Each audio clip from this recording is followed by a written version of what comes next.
بسم اللہ الرحمن الرحیم۔ السلام علیکم ڈیئر اسٹوڈینٹس، لیکچرر پاک اسٹڈیز طلعت سلیم آپ سے مخاطب ہے۔ آج ہمارا لیکچر نمبر 16 ہے۔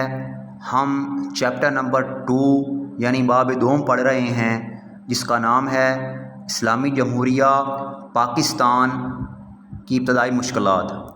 آج ہمارا جو کوشچن ہے، جو ٹاپک ہے، وہ یہ ہے کہ پاکستان کے استحکام سے متعلق قائد اعظم کی سیاسی بصیرت کیا تھی۔ بچوں، پاکستان جب مرز وجود میں آیا تو بہت سارے مسائل درپیش تھے، جس کا ہم پچھلے لیکچر میں ذکر کر چکے ہیں، جیسے ریاستوں کا تنازع، نہری پانی کے مسائل، انتظامی مسائل، اثاثہ جات کی تقسیم اور فوج کی تقسیم وغیرہ جیسے مسائل درپیش تھے۔ لیکن قائد اعظم محمد علی جناح نے اپنی سیاسی بصیرت اور دور اندیشی و معاملہ فہمی سے نئی آزاد قوم کو اپنے قدموں پر کھڑا کر دیا اور مختلف اقدامات اٹھا کر خطرات کو دور کرتے ہوئے پاکستان کو سالمیت اور استحکام دینے میں شاندار کامیابیاں حاصل کیں۔ قوم کو مایوسی سے نکال کر قائد اعظم نے پر اعتماد فضا فراہم کی۔ عظیم قائد کو آزادی کے حصول کے بعد 1 سال 1 ماہ یعنی 13 ماہ کام کرنے کا موقع ملا۔ اللہ تعالیٰ نے ان کو موقع عطا کیا اور اس مختصر عرصے میں قائد اعظم محمد علی جناح نے قوم کو ترقی اور خوشحالی کی راہ پر ڈال دیا۔ یعنی جب قائد اعظم فوت ہوئے تو اس وقت پاکستان بنے ہوئے 13 ماہ گزر چکے تھے۔ اس 13 ماہ 1 سال 3 ماہ کے مختصر ترین عرصے میں قائد اعظم نے انتہائی اچھے طریقے سے قوم کو ترقی اور خوشحالی کی راہ پر ڈالا اور ایسے اقدامات اٹھائے جو تقریباً ناممکن تھے۔ ہم دیکھتے ہیں کہ نوزائیدہ مملکت کے مسائل کے حل کے لیے قائد اعظم نے کون سے اقدامات اٹھائے، یہ آپ کے سامنے ہے۔ جیسے مہاجرین کی آباد کاری، قومی خدمت کے لیے سرکاری ملازمین کو نصیحت، صوبائیت اور نسل پرستی سے گریز، معیشت کی بہتری کے لیے اقدامات، اسٹیٹ بینک آف پاکستان کا قیام، قائد اعظم ریلیف فنڈ برائے مہاجرین کا قیام، انتظامیہ میں اصلاحات، سفارت خانوں کا قیام، اقوام متحدہ کی رکنیت اور مسلم ریاستوں سے خصوصی تعلقات۔ اب ان کا ہم سٹیپ بائی سٹیپ جائزہ لیتے ہیں کہ قائد اعظم نے کون سے اقدامات اٹھائے۔ مہاجرین کی آباد کاری کے حوالے سے قیام پاکستان کے بعد قائد اعظم نے جس مسئلے کی طرف فوری توجہ کی وہ مہاجرین کی آباد کاری کا مسئلہ تھا، کیونکہ لاکھوں مہاجرین بھارت کو چھوڑ کر پاکستان آ رہے تھے۔ ایسے حالات میں ان کی آباد کاری بہت مشکل کام تھا۔ قائد اعظم نے اپنا ہیڈ کوارٹر کراچی سے لاہور منتقل کر لیا، قوم سے مہاجرین کی امداد کے لیے درخواست کی۔ اس سلسلے میں قائد اعظم ریلیف فنڈ برائے مہاجرین قائم کیا گیا۔ قائد اعظم نے عوام کو حوصلہ دیا اور انہیں باہمت اور پر اعتماد رکھنے کے لیے آپ نے ارشاد فرمایا، تاریخ میں ایسی کئی مثالیں موجود ہیں کہ نوجوان قوموں نے پہلے اپنے کردار کی پختگی اور پکے ارادے کی بدولت اپنے آپ کو مضبوط بنا دیا۔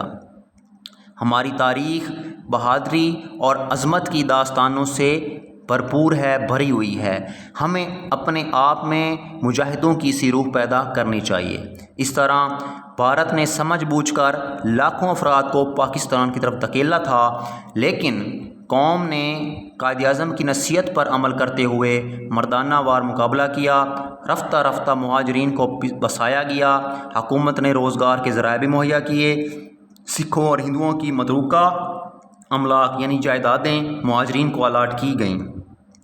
اس کے بعد قائد اعظم نے ایک بینک کا افتتاح کیا، اسٹیٹ بینک آف پاکستان کا قیام۔ اب یہ آپ کا شارٹ کوسچن بن سکتا ہے کہ اسٹیٹ بینک آف پاکستان کا قیام قائد اعظم نے کب اور کیوں کیا؟ قائد اعظم نے اسٹیٹ بینک آف پاکستان کا افتتاح 1 جولائی 1948 میں کراچی میں کیا، تاکہ مغربی طرز معیشت کی بجائے مساوات پر مبنی اسلامی معاشی نظام لایا جا سکے اور پاکستان کے معاشی مسائل کو حل کیا جا سکے۔ اس کے بعد ہم دیکھتے ہیں کہ قائد اعظم نے سرکاری ملازمین کو کیا نصیحت کی۔ آپ نے 11 اکتوبر 1947 کو سرکاری ملازمین سے خطاب کرتے ہوئے فرمایا، ہمارے لیے یہ ایک چیلنج ہے۔ اگر ہمیں ایک قوم کی حیثیت میں زندہ رہنا ہے تو ہمیں مضبوط ہاتھوں سے ان مشکلات کا مقابلہ کرنا ہوگا۔ ہمارے عوام غیر منظم اور پریشان ہیں، مشکلات نے انہیں الجھایا ہوا ہے۔ میں انہیں مایوسی کے چکر سے باہر نکالنا ہے اور ان کی حوصلہ افزائی کرنی ہے۔ اس وقت انتظامیہ پر بہت بڑی ذمہ داری عائد ہوتی ہے اور عوام اس کی جانب رہنمائی کے لیے دیکھ رہے ہیں۔ اس کے بعد آپ نے 25 مارچ 1948 کو سرکاری ملازمین سے خطاب کرتے ہوئے فرمایا، آپ اپنے جملہ فرائض قوم کے خادم بن کر ادا کیجیے، یعنی آپ قوم کے خادم ہیں۔ آپ کا تعلق کسی سیاسی جماعت سے نہیں ہونا چاہیے۔ اقتدار کسی بھی جماعت کو مل سکتا ہے۔ آپ ثابت قدمی، ایمان اور عدل کے ساتھ اپنے فرائض بجا لائیں۔ اگر آپ میری نصیحت پر عمل کریں گے تو عوام کی نظروں میں آپ کے رتبے اور حیثیت میں اضافہ ہوگا۔ اس کے ساتھ ساتھ آپ نے معیشت کی بہتری کے لیے بہت سارے اقدامات اٹھائے۔ پاکستان ابتدائی مسائل کی وجہ سے معاشی طور پر بہت پسماندہ تھا۔ بھارت کی طرف سے اثاثوں کا جائز حصہ نہ دینے کی وجہ سے بے روزگاری اور غربت عوام کے لیے بڑا چیلنج تھا۔ ریزرو بینک آف انڈیا نے، جس کے پاس 4 بلین روپیہ موجود تھا، پاکستان کے حصے میں 7 ملین روپیہ 7.5 ملین روپیہ آنا تھا، لیکن ابھی بھی 50 ملین روپیہ ابھی واجب الادا ہے۔ لہٰذا اس مسئلے کے حل کے لیے قائد اعظم نے 1 جولائی 1948 کو اسٹیٹ بینک آف پاکستان کا افتتاح کیا۔ اس کے بعد انتظامیہ میں بہت ساری اصلاحات کیں، جیسے قائد اعظم نے پاکستان بننے کے بعد انتظامیہ میں فوری اصلاحات کیں، کیونکہ انتظامیہ کے بغیر ملک کا نظام چلانا ناممکن تھا۔ تجربہ کار ملازمین کے بھارت چلے جانے سے کئی رکاوٹیں درپیش آئیں، لہٰذا کراچی کو دارالحکومت یعنی کیپٹل بنایا گیا اور ملازمین کو فوری طور پر بھارت سے لانے کے لیے ٹاٹا ایئر کمپنی سے سمجھوتہ کیا گیا۔ یہ ایک ایئر لائن کمپنی تھی، ٹاٹا ایئر کمپنی۔ دفتروں میں اسٹیشنری اور دیگر ضروریات نہ ہونے کے باوجود کام کیا گیا۔ چوہدری محمد علی نے سول سروس کو نئے سرے سے منظم کیا۔ سول سروس رولز بنے، نیوی، ایئر فورس اور بڑی فوج کے ہیڈ کوارٹرز بنائے گئے، فارن سروس، اکاؤنٹ سروس اور دوسری سروسز کا آغاز کیا گیا، جس سے ملکی حالات خاصے معمول پر آ گئے۔ اس کے ساتھ ساتھ آپ نے خارجہ پالیسی کے اصولوں کے حوالے سے کام کیا۔ قائد اعظم نے خارجہ پالیسی کو واضح کرتے ہوئے واضح کیا کہ پاکستان اپنے اصولوں اور قومی مفادات کو مد نظر رکھتے ہوئے دوسرے ممالک سے تعلقات قائم کرے گا۔ تمام قوموں سے برادرانہ تعلقات قائم کیے جائیں گے۔ اس سلسلے میں قائد اعظم نے بہت سارے اقدامات اٹھائے، جیسے سفارت خانوں کا قیام۔ قائد اعظم نے دنیا کے اکثر ممالک میں پاکستان کے سفارت خانے قائم کیے اور سفارتکاروں کا تعین کیا تاکہ دیگر ممالک سے تعلقات استوار ہوں۔